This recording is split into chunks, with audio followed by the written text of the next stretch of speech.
Hi. So you want to know a little bit about bank sales and how you can find them. Well, if you're looking for bank sales specifically, what I would recommend is finding a realtor, or you can try do it on your own. But realtor.ca doesn't give you as much selection or criteria with which you can zoom in on your preference. But if you were to go through a realtor, they'd be able to flex search in a way where they would be able to narrow down a specific bank or foreclosures or power of sales, all pretty much relatively the same thing.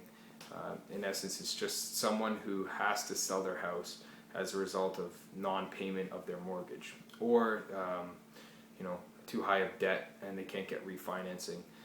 Other issues along those lines. The basics is that these people should be motivated to sell their house if they're not already being sold by the banks. So if you're looking for a bank sale, I'd recommend finding a realtor, get the realtor to look on the MLS system, find the bank sales, and then you can look through those. I wouldn't necessarily say that bank sales are the best deals.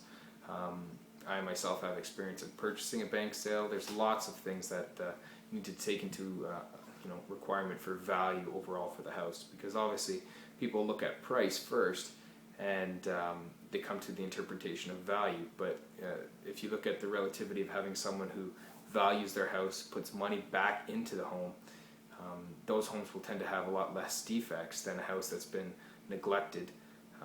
And to assuming that someone who can't pay for their mortgage will probably not put money into their house.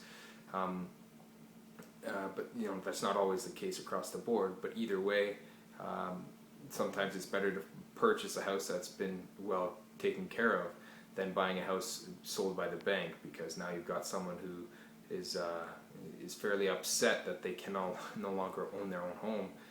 But further, they're being forced out of their home. So these people, I've seen scratches on the walls, I've seen broken windows.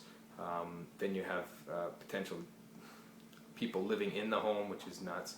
But overall, bank sales can be very beneficial. It's just a matter of knowing what you're buying and what the actual value is, and whether or not you're willing to put up with the headaches, because water damage is something that can be concealed, and not every home inspector is going to be able to find every piece of water damage in that home.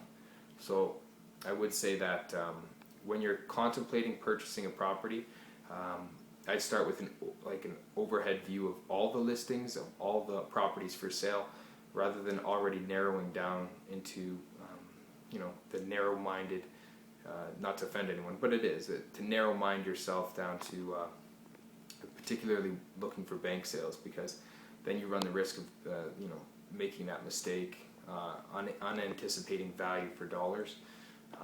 You can find any house for $100,000 less than what the normal house sells for, if it's been a grow up, or if it's been there's significant water damage at the house. These are all things that would incur a bank to also sell the home, and some of it can be as a result of the owners or the tenants that have lived in the home. So overall, if you have any further questions on bank sales, or how to find bank sales, or with regards to the pricing of bank sales, give me a call or email me. You can refer to my website at www.bradleyharman.com, or you can call me direct at 905-450-8300.